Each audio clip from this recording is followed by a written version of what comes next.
नमस्कारम। हम पढ़ रहे हैं 10th class biology chapter 8 name how do organisms reproduce. इस लेसन की ये हमारी 4th वीडियो है और हम आ चुके हैं फ्रेगमेंटेशन टॉपिक पर। तो चलिए पढ़ना शुरू करते हैं। इसके अंदर फ्रेगमेंटेशन अगर हम बात करें, इस वर्ड का मतलब होता है, इसका भी मतलब होता है कि किसी चीज को तोड़ देना। जैसे पिछली वीडियो में हमने फिशन के बारे में पढ़ा था। फिशन में भी क्या था, एक ऑर्गेनिज्म कई सारे पीसीज में टूट जाता है और रिप्रोडक्शन करता है। फ्रेगमेंटेशन भी वैसे ही है, काफी सारी सिमिलैरिटीज हैं इसके अंदर। फ्रेगमेंटेशन का मतलब भी होता है टूट जाना, किसी चीज का टुकड़ों टुकड़ों में बिखर जाना। तो इस टॉपिक के अंदर हमारे पास है activity 8.4, collect water from a lake or pond that appears dark green and contains filamentous structures.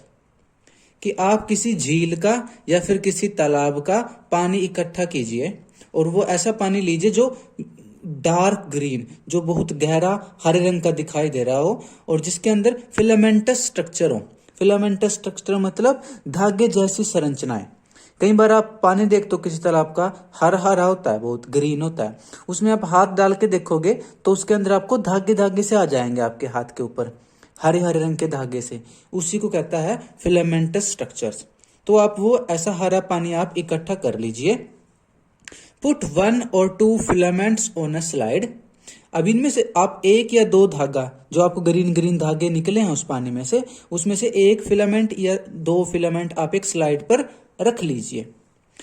पहले हम इस पूरी एक्टिविटी को पढ़ लेते हैं। Put a drop of glycerine on these filaments and cover it with a cover slip.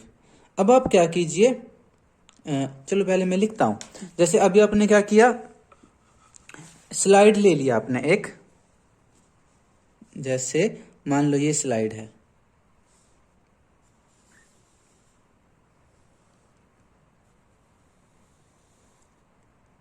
Biology की lab में आपने देखी होंगी स्लाइड। देखिए स्लाइड, एक बार बताना मुझे मैसेज कमेंट करके कि आपने देखी है या नहीं। मुझे लगता है जरूर देखी होगी। तो स्लाइड के अंदर क्या है, आपने जो पॉन्ड से जो पानी लिया है उसमें से आप एक फिलामेंट इसके ऊपर ऐसे रख लीजिए।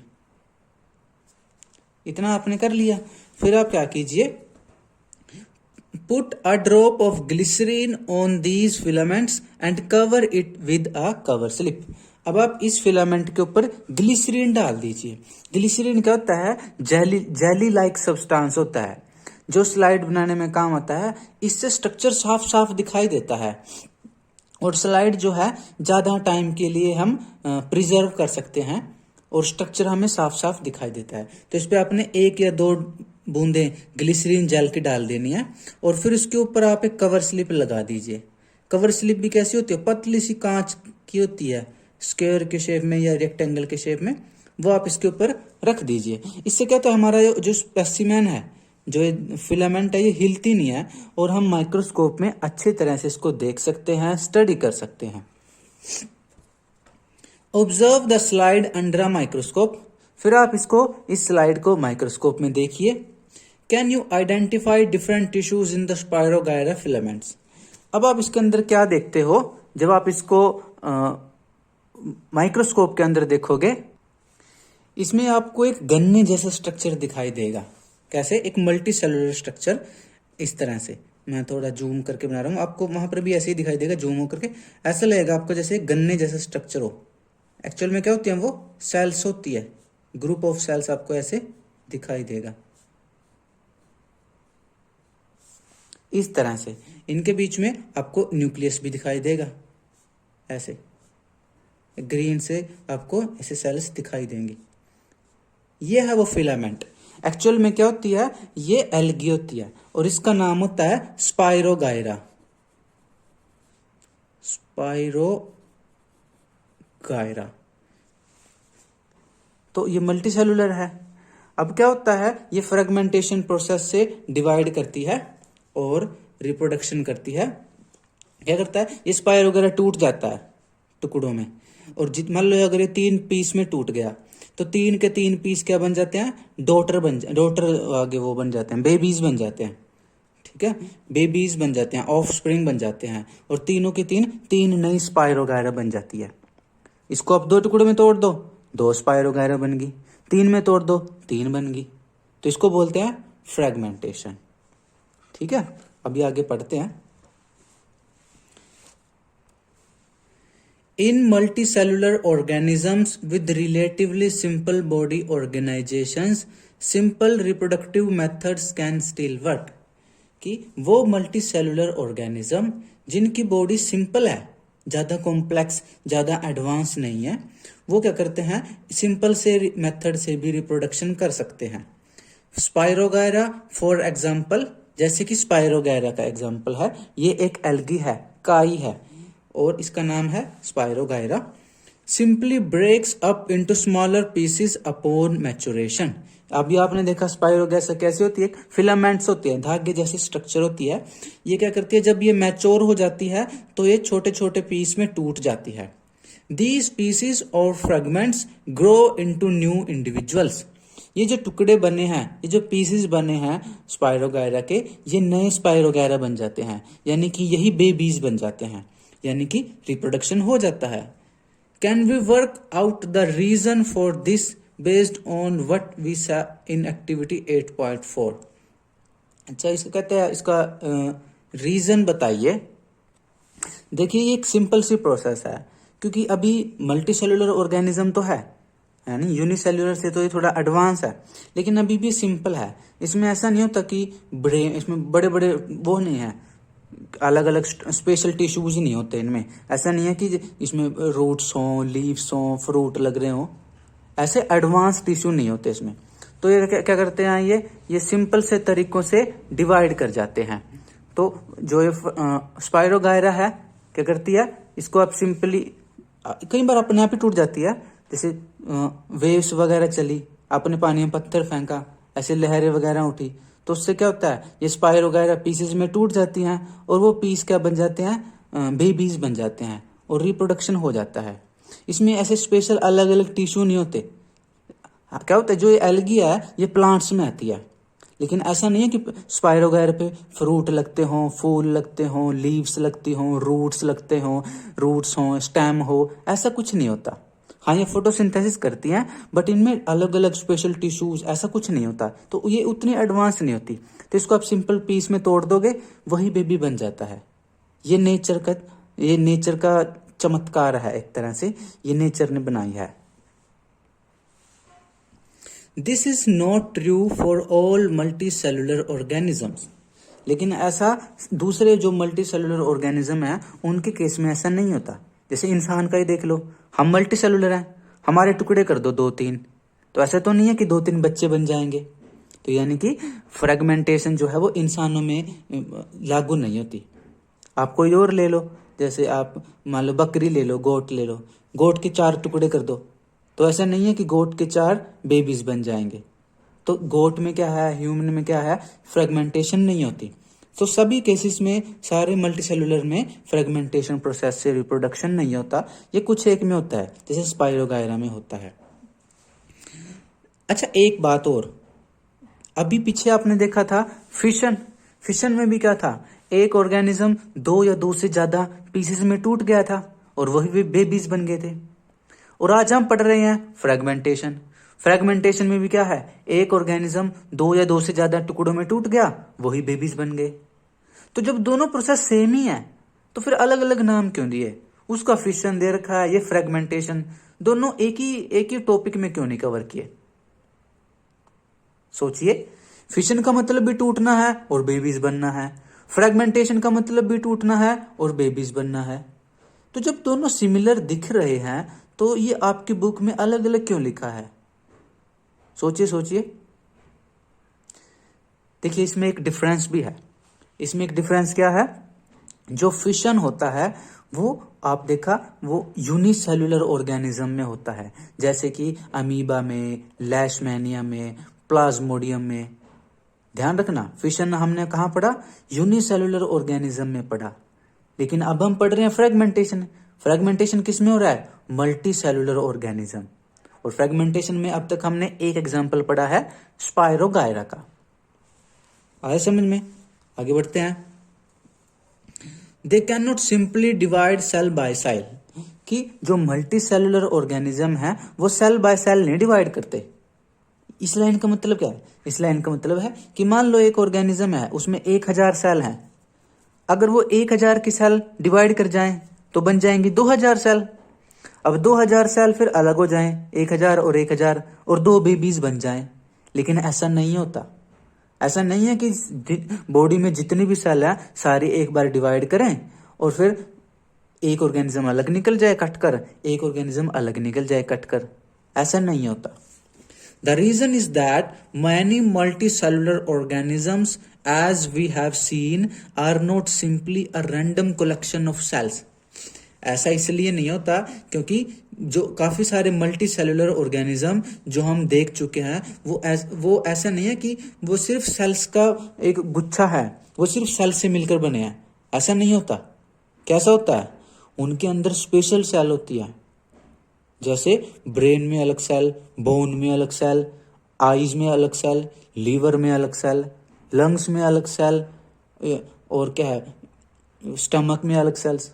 प्लांट्स में देख लो, रूट्स में अलग सेल, लीव्स में अलग सेल, फ्रूट में अलग सेल, सीड में अलग सेल, स्टेम में अलग सेल, तो फ्लावर में अलग cell.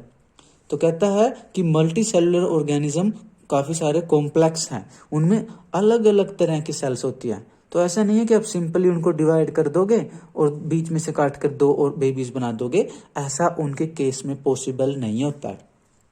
Specialized cells are organized as tissues, and tissues are organized into organs, which then have to be placed at definite positions in the body.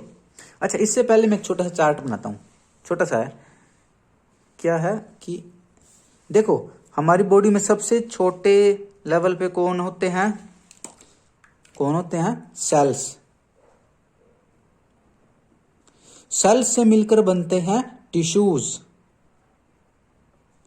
Tissues से मिलकर बनते हैं ऑर्गन, ऑर्गन से मिलकर बनता है ऑर्गन सिस्टम,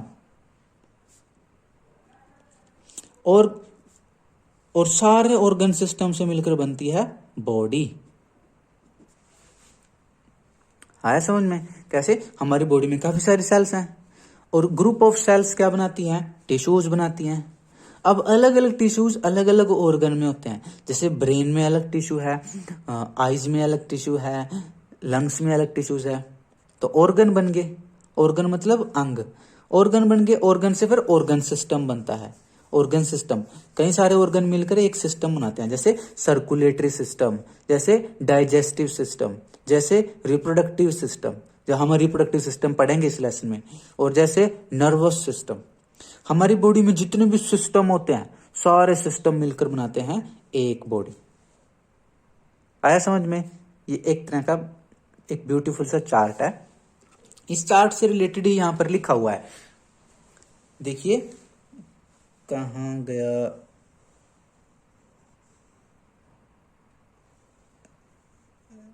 ये रहा। Specialised cells are organised as tissues, कि स्पेशल सेल मिलकर टिश्यू बनाती हैं। And tissues are organised into organs, और टिश्यू मिलकर ऑर्गन बनाते हैं। ऑर्गन मतलब अंग, अंग बनाते हैं, जैसे आंख, नाक, कान, मुंह, त्वचा, दिमाग।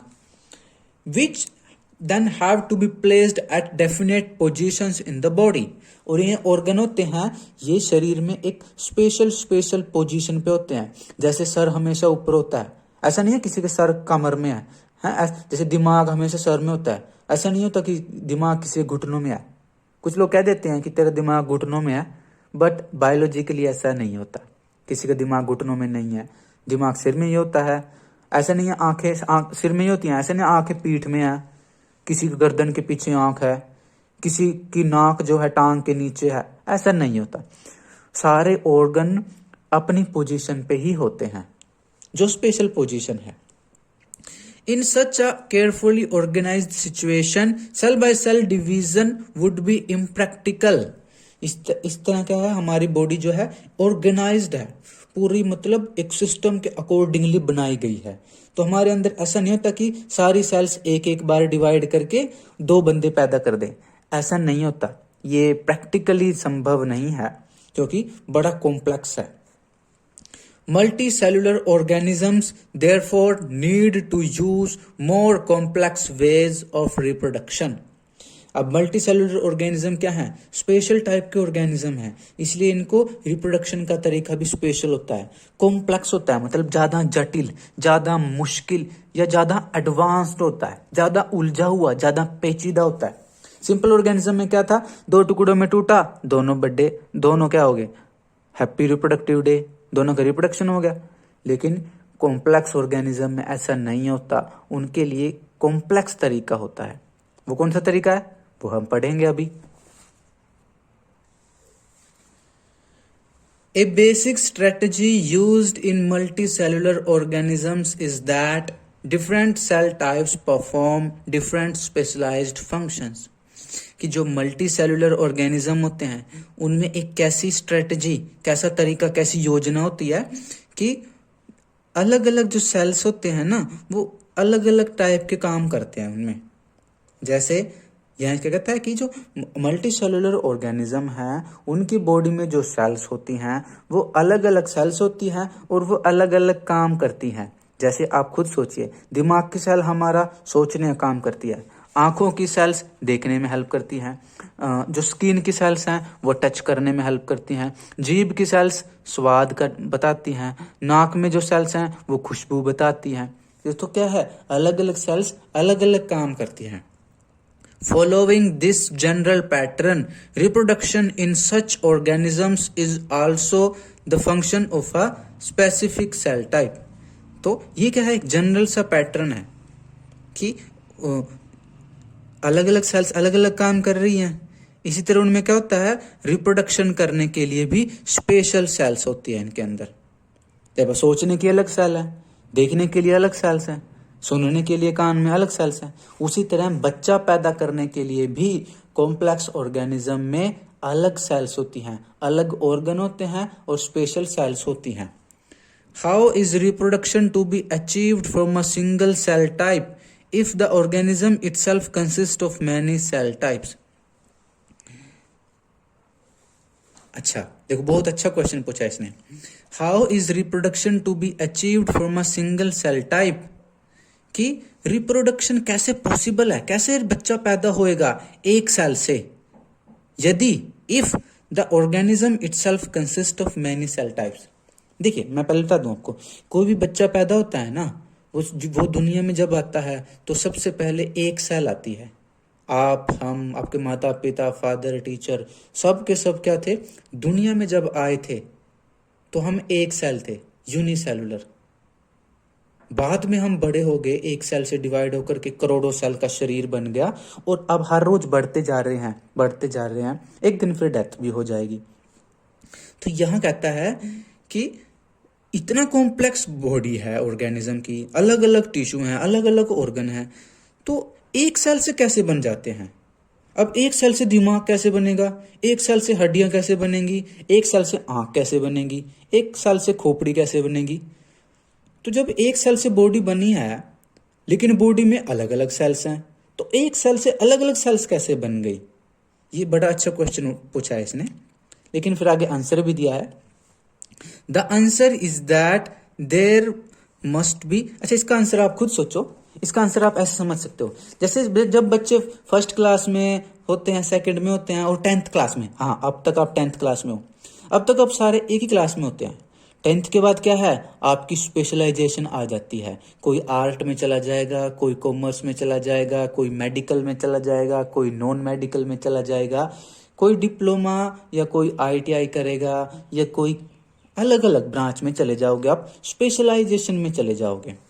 तो वही बात यहाँ पर भी होती है कि दुनिया में हम आए तो एक सेल से थे, एक सेल से फिर कई सारी सेल बन गई, और फिर कई सेल बन गई तो वो स्पेशल बन गई। कोई कहती है अब मैं दिमाग बनाऊंगी बस, कोई कहती है अब मैं सिर्फ हाथ बनाऊंगी, कोई कहती है अब मैं किडनी बनाऊंगी, कोई कहती है मैं लीवर बनाऊंगी, और वो बना देती हैं, वो सारी जिंदगी काम करती रहती है। जैसे अब आप में से ही कोई पुलिस वाला बन जाएगा, कोई टीचर बन जाएगा, कोई पॉलिटिशियन बन जाएगा, कोई क्या बनोगे और एक्टर बन जाएगा, कोई सिंगर बन जाएगा, कोई साइंटिस्ट बन जाएगा। गुंडा भी बनेगा कोई? पता नहीं, शायद ना बने। तो आप अलग अलग चीजें करोगे। उसी तरह बॉडी में भी ऐसा होता है कि दुनिया में जब आप आए थे एक सेल थी हम, उसका नाम था जाइगोट। आगे हम पढ़ेंगे, अभी पहले बता देता हूँ चलो। जाइगोट, तो उसके बाद उस जाइगोट डिवाइड होकर के कई सारे सेल बन गया। अब उन सेलों ने क्या किया, अपने अपने काम बांट लिए। किसी ने दिमाग बनाया, किसी ने हाथ बनाए, किसी ने कान बनाए, किसी ने आंखें बनाई, और फिर सब ने मिलकर के एक शरीर बना दिया। तो अब बुक का सुन लेते हैं क्या बुक आंसर देती है। The answer is that there must be a single cell type in the organism that is capable of growing, proliferating and making other cell types under the right circumstances. कहता है कि इस प्रश्न का यह उत्तर है कि किसी जीव के अंदर एक ऐसे ऐसे सेल्स होती हैं जो क्या कर सकती हैं, ग्रो कर सकती हैं, अपना विकास कर सकती हैं, प्रोलाइफरेट कर सकती हैं, अपना नंबर बढ़ा सकती हैं, ग्रो कर सकती हैं, डिवाइड कर सकती हैं, और अलग अलग सेल बना सकती हैं। और ये कब बना सकती हैं? राइट सर्कमस्टांसेस में, उचित परिस्थितियों में। कहते हैं ना, टाइम आने दे, दुनिया को दिखा देंगे कि हम क्या कर सकते हैं। वही वाली बात है कि जब हम दुनिया में आते हैं तो सिंगल सेल होते हैं, बाद में डिवाइड करते हैं।